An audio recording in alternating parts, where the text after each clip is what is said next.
बहुत बहुत नमस्कार, स्वागत है आपका ई आयुर्वेदा में। तो आज हम बीएमएस फर्स्ट प्रॉफ के संहिता अध्ययन का एक बहुत इंपॉर्टेंट संहिता पढ़ेंगे, दैट इज चरक संहिता। आज हम पढ़ेंगे चरक संहिता का दूसरा अध्याय जो है अपामार्ग तंडुल्य एंड साथ ही साथ तीसरा अध्याय आरगवदीय। दूसरे अध्याय में आप कुछ ऐसे टॉपिक्स पढ़ेंगे जो मोस्टली आपको एमसीक्यूज में आते हैं एंड तीसरे अध्याय में काफी कम एग्जाम्स में आने वाले टॉपिक्स हैं, इसीलिए हम इसको दूसरे अध्याय के साथ ही कवर कर लेंगे। तो आगे बढ़ने से पहले हम इसके पीछे के 2 पार्ट्स का रिकैप करेंगे। सबसे पहले हमने 13 अधारणीय वेग पढ़े थे, 4 गुदा के, 5 मुख के, 2 नेत्र के एंड 2 नाक के। देन हमने धारणीय वेग जिन्हें हमें रोकना चाहिए, जिसमें मानसिक, वाचिक एंड शारीरिक वेग थे। नेक्स्ट हमने पढ़ा एक बहुत इंपॉर्टेंट टॉपिक, दैट वाज व्यायाम। सबसे पहले हमने उसकी डेफिनेशन देखी, देन मात्रा की उन्हें कितना कितना करना है। नेक्स्ट हमने देखे थे उसके लाभ, जिसमें हमने 6 पॉइंट्स पढ़े थे। नेक्स्ट हमने पढ़ा अधिक व्यायाम की हानि, कि एक्स्ट्रा व्यायाम करने से हमें क्या हानि होगी। नेक्स्ट हमने पढ़ा व्यायाम का लक्षण एंड अति मात्रा निषेध, की कौन सी चीजों का अति नहीं करना है वरना एक ह्यूमन की मृत्यु कैसे होगी। एंड लास्ट हमने पढ़ा था व्यायाम के अयोग्य। ये जो टॉपिक था व्यायाम, it was one of the most important topic, क्योंकि ये आपके आगे के ईयर में भी आपको 10 मार्क्स का क्वेश्चन बनेगा एंड वहाँ पर भी सेम आंसर यही बनेगा। तो मेक श्योर आप इसे अच्छे से लर्न करें एंड हो सके तो इसके श्लोक भी लर्न कर लें, as it will be help. अब हमारा नेक्स्ट टॉपिक है पदांशिक कर्म। अब ये क्या है, method of gradual change of habits. अगर आपको अपनी लाइफस्टाइल में कोई हैबिट लानी है एंड कोई हैबिट छोड़नी है तो उसे कैसे करें, आचार्य चरक ने वो मेथड बताया है। तो यहाँ पर लिखा है हित अहित के सेवन तथा त्याग, मीन्स किसी हित चीज का सेवन एंड अहित चीज का त्याग करने के लिए कर्मश विधि का वर्णन, एक स्टेप बाय स्टेप मेथड का वर्णन यहाँ पर किया गया है। तो यहाँ पर हमारा एक टेबल बना है जिसमें हमें बताया है कि अगर कोई व्यक्ति बहुत ज्यादा अपथ्य खाना खाता है, दैट इज जो हमारी बॉडी के लिए अच्छा नहीं है, एंड उसे उस अपथ्य खाने को छोड़ना है एंड पथ्य खाने को अपनी हैबिट्स में डालना है, तो उसे वो कैसे करे। तो सबसे पहले अगर हम मनुष्य के भोजन को 4 भाग में बांट लें तो एक आंतर मीन्स फर्स्ट डे में बोला है कि 4 भाग में से 1 भाग पथ्य एंड 3 भाग अपथ्य खाएंगे। देन द्विअंतर में that is second and third day में आधा आधा, दैट इज 2 भाग पथ्य एंड 2 भाग अपथ्य खाएंगे। देन त्रिअंतर that is fourth, fifth and sixth day में 3 भाग पथ्य एंड 1 भाग अपथ्य भोजन करेंगे। ऐसे विद डेज हम पथ्य की क्वांटिटी बढ़ा रहे हैं एंड अपथ्य को आस्ता आस्ता कम कर रहे हैं, so that in last day of week that is 7th day में हमारा पूर्ण भोजन दैट इज 4 भाग पथ्य आहार के होंगे। तो ये एक ग्रेजुअल वे था ऑफ लिविंग अपथ्य आहार।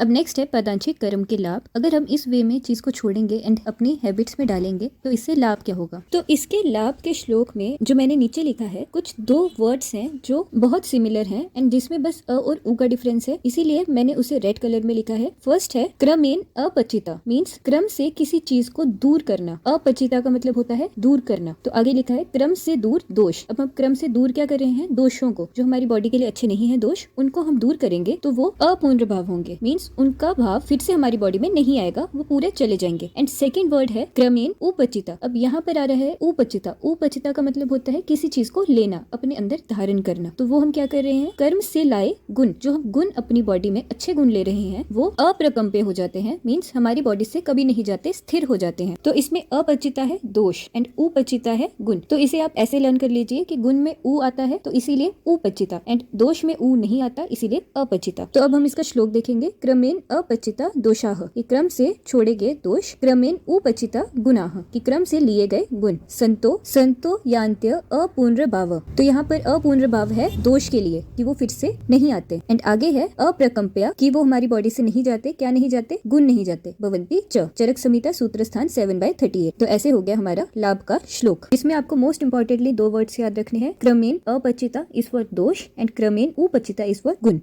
अब नेक्स्ट है शारीरिक प्रकृति। आपको पता है हमारे हर एक मनुष्य की अलग अलग अपनी प्रकृति होती है। तो टोटल ह्यूमंस की 7 प्रकृति है, बट इस चैप्टर में सिर्फ 4 के बारे में बताया है। फर्स्ट है सम वात पित्त कफ प्रकृति, मीन्स जिसका वात पित्त कफ सारे बैलेंस्ड होंगे। सेकंड है वात प्रकृति, मीन्स जिसमें वात डोमिनेंट है। थर्ड है पित्त प्रकृति, पित्तज डोमिनेंट। एंड फोर्थ है कफ प्रकृति, दैट इज जिसका कफ डोमिनेंट होगा। अब जो सम वात पित्त कफ वाले व्यक्ति होते हैं उन्हें हम अनातुर कहते हैं, मीन्स जिन्हें कभी भी डिजीज नहीं होती। एंड बाकी की 3 प्रकृति जिसमें कोई एक दोष प्रकोपित है उन्हें हम सदा आतुर व्यक्ति कहते हैं, एज वो हमेशा आतुर रहते हैं, दैट इज डिजीज्ड रहते हैं। तो नीचे लिखा है इनके लिए आहार विहार। सम वात पित्त कफ वाले मनुष्य को कहा गया है सभी रसों का सेवन करना चाहिए। एंड किसी एक दोष से प्रकोपित मनुष्य को कहा गया है कि अपने दोष के गुण के विपरीत गुण वाले आहार विहार करना चाहिए। एज किसी का वात बड़ा है तो उसे वो आहार विहार करना है जिसमें वातज गुण ना हो। एंड सेम चलेगा पित्तज एंड कफज के लिए। अब नेक्स्ट टॉपिक है हमारा मलायंस मींस हमारे एक्सक्रीटरी ऑरिफिस। आचार्य चरक ने कौन कौन से कहे हैं। फर्स्ट है हमारे 2 इन अधोभाग दैट इज नीचे के भाग में, गुदा दैट इज एनस एंड मूत्र मार्ग दैट इज यूरिथ्रा। सेकंड है हमारे 7 शिरोभाग में दैट इज हेड में 7, जिसमें 2 नेत्र हैं, 2 कर्ण हैं, 2 नासिका है एंड 1 मुख मार्ग है। एंड लास्ट है स्वेदवह मार्ग, जहाँ से हमारा स्वेट निकलता है, तो उसे हम पूरी अपनी बॉडी ले सकते हैं। अब आगे लिखा है मल मात्रा वृद्धि मींस इन ऑरिफिस में अगर मल मात्रा की वृद्धि हो जाती है तो क्या होता है, भारीपन होता है मींस हैवीनेस हो जाएगी। एंड संघ, अब किसी चीज की वृद्धि कब होगी, जब वो हमारी बॉडी में एक्यूमुलेट होती रहेगी एंड बाहर नहीं निकलेगी। इसीलिए यहाँ पे लिखा है संघ, किसी चीज की एक्यूमुलेशन होना, कि वो मल बाहर नहीं जा रहा है, उसका हमारी बॉडी में संघ हो रहा है। सेकंड है मल मात्रा क्षय, कि इस मल का क्षय कब होगा, जब हमारी बॉडी में हल्कापन आ जाएगा। एंड अति उत्सर्ग मींस वो जो मल है उसका बॉडी से बहुत ज्यादा एक्सक्रीशन हो रहा है, इसीलिए बॉडी में उसका क्षय हो गया है। अब ये जो वृद्धि एंड क्षय है, ये अगर किसी दोष की वजह से है तो उसका ट्रीटमेंट उस दोष के अकॉर्डिंग होना चाहिए, ऐसा आचार्य चरक ने कहा है।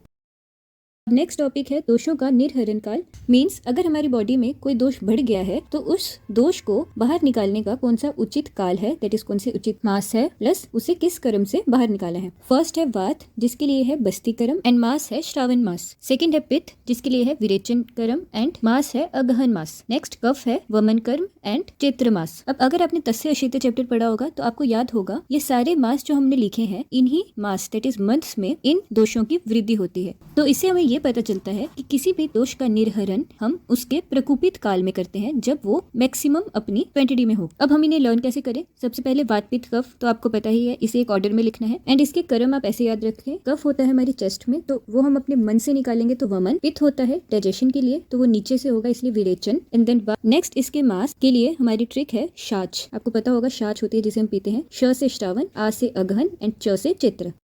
अब नेक्स्ट हमारा टॉपिक है निज रोग। ये ऐसे रोग होते हैं जो हमारे इंटरनल फैक्टर्स मींस हमारे दोषों के इम्बैलेंस की वजह से होते हैं। अब ऐसे रोगों के लिए आचार्य चरक ने प्रतिषेधक उपाय बताए हैं, मींस इनको क्योर करने के लिए उपाय बताए हैं। फर्स्ट है हेतु विपरीत मींस जो कॉज है उसके ऑपोजिट कोई उपाय निकालना। सेकंड है व्याधि दैट इज डिजीज को देखकर उसको क्योर करना। थर्ड है अन्न विहार मींस डाइट को ठीक करके रोग को क्योर करना। देन नेक्स्ट है हेतु व्याधि मींस कॉज एंड डिजीज दोनों को ध्यान पे रखना। एंड फिफ्थ पॉइंट हमारा सबसे मोस्ट इंपॉर्टेंट है, दैट इज राइट पंचकर्म। अब हमारी चरक संहिता में सबसे पहले पंचकर्म के पूरे स्टेप्स का वर्णन सबसे पहले अध्याय 7 में हुआ है। ये आपको याद होना चाहिए, ये आपसे वाइवा में भी पूछा जा सकता है एंड एमसीक्यूज में भी आ सकता है। तो राइट पंचकर्म के स्टेप्स हैं, सबसे पहले स्नेहन स्वेदन दैट इज मसाज करना एंड स्वेट बाथ देना। नेक्स्ट है वमन that is induced vomiting. Next विरेचन that is induced relaxation. Then है बस्ती एनिमा एंड लास्ट है नस्य कर्म दैट इज नेजल थेरेपी। तो ये भी निज रोग का एक उपाय है। एंड लास्ट है हमारा रसायन वाजीकरण that is with help of medicine. तो अब इन पंचकर्म एंड रसायन के लाभ क्या है। फर्स्ट धातु दोष को सम करना मींस बैलेंस करना। सेकंड है धातु वैषम्यजन्य मींस धातु के बढ़ जाने की वजह से जो रोग होंगे वो नहीं होंगे। थर्ड है धातु को इंक्रीज करना,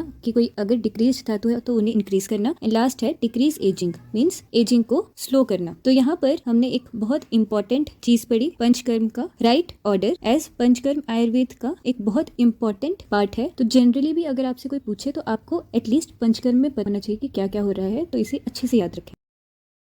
अब हम नेक्स्ट देखेंगे अगंतुज रोग दैट इज जो रोग हमारे एक्सटर्नल फैक्टर्स की वजह से हो रहे हैं। अब इसका एक रीजन हो सकता है प्रज्ञापराध दैट इज हमारे ब्रेन से रिलेटेड। अब इसके अलग अलग कॉज बताए हैं। भूत that is because of some fear. Second है विष पॉइजन, वात हो गया जैसे हवा लग जाना या फिर बाहर की हवा की वजह से। नेक्स्ट है अग्नि। नेक्स्ट है आघात दैट इज असल्ट की वजह से। देन है मानसिक रोग बिकॉज ऑफ हमारे ब्रेन, जिसमें आ जाएगा ईर्ष्या, शोक, भय, क्रोध, अहंकार और द्वेष। अब इसके बाद इसके भी हम अन्न उत्पत्ति का उपाय बताएंगे कि ये रोग हमें ना हो। फर्स्ट है प्रज्ञापराध त्याग मीन्स अपने कार्य को सही कॉन्शियस से करना। नेक्स्ट है इंद्रिय शांत मीन्स अपने सेंसेस को कंट्रोल करना। नेक्स्ट है स्मरण शक्ति को ठीक करना दैट इज मेमोरी को अच्छा रखना। नेक्स्ट पॉइंट है देश काल एंड अध्यात्म का ज्ञान मीन्स प्लेस टाइम और अपनी सोल के बारे में जानना। नेक्स्ट है सद्वृत्त दैट इज सही कंडक्ट में रहना। एंड लास्ट पॉइंट है आप्तुपदेश दैट इज अलग अलग एंशिएंट बुक्स पढ़ना एंड नॉलेजेबल लोगों की बातें सुनना। अब हम पढ़ेंगे इस चैप्टर का last and third most important topic that is दधी का प्रकरण दैट इज कर्ड। दही को हमें कैसे खाना है एंड कैसे नहीं खाना है। तो आचार्य चरक ने कहा है दधी को रात्रि में एंड गर्म करके कभी नहीं खाना है। एंड दधी को कैसे खाना है विद घी, चीनी that is sugar, moong dal, Madhu that is honey and आंवला, इन सब के साथ दही दैट इज कर्ड को हमें खाना है। एंड अगर हम इनके साथ नहीं खाकर जैसे हमें बोला गया है कि नहीं खाना है वैसे करेंगे तो जो हमें डिजीज कॉज होगी वो है फर्स्ट ज्वर दैट इज फीवर, सेकंड पांडु दैट इज एनीमिया, थर्ड रक्तपित्त, फोर्थ भ्रम दैट इज गिडीनेस, थर्ड विसर्प, इसे हम बैक्टीरियल डिजीज से रिलेट कर सकते हैं, सेवेंथ है कामला रोग एंड लास्ट है कुष्ठ दैट इज स्किन डिजीज। अब ये जो दधी प्रकरण टॉपिक है ये एग्जाम्स में बहुत बार पूछा जाता है, ये आपको 5 मार्क्स का मोस्ट प्रोबेबली आ सकता है एज इस चैप्टर में अधारणीय वेग व्यायाम के बाद ये थर्ड इंपॉर्टेंट टॉपिक है। तो इसीलिए इसकी डिजीज के लिए हमारे मैजिक बॉक्स में एक ट्रिक है, वो है जब रब को वरना काम कौन करेगा, कि भगवान का नाम जपो, रब का नाम जपो, वरना काम कौन करेगा। तो जब से है ज्वर एंड पांडु, रब से है रक्तपित्त एंड भ्रम, वरना से है विसर, काम से है कामला रोग एंड कौन से है कुष्ठ।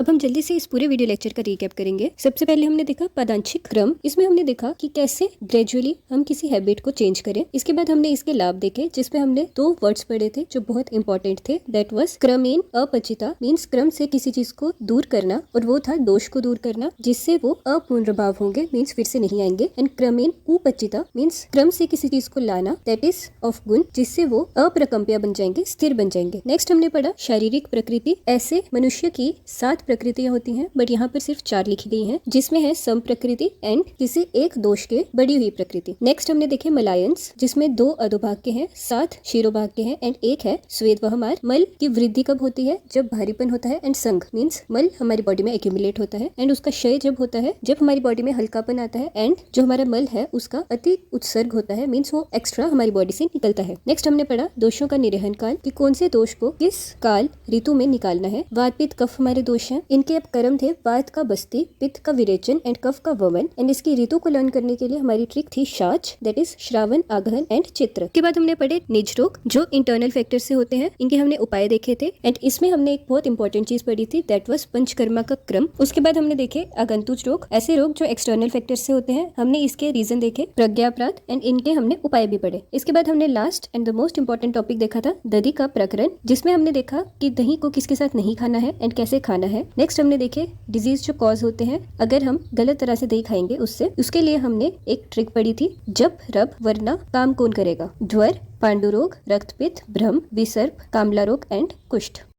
तो इसी के साथ खत्म होता है हमारे चरक संहिता का अध्याय 7, दैट इज नववेगान धारणीय अध्याय। मेक श्योर आप इसके 3 टॉपिक्स जो मैंने आपको बड़े एम्फेसाइज करके बताए हैं, दैट इज धारणीय वेग, व्यायाम एंड दधी प्रकरण, इन्हें आप अच्छे से लर्न करें and time to time revise करते रहें, एज ये एग्जाम्स में आपको पूछा जाएगा ही जाएगा। तो अब हम मिलते हैं नेक्स्ट वीडियो लेक्चर में, तब तक के लिए संस्कृत पढ़ते रहें एंड श्लोक लर्न करते रहें।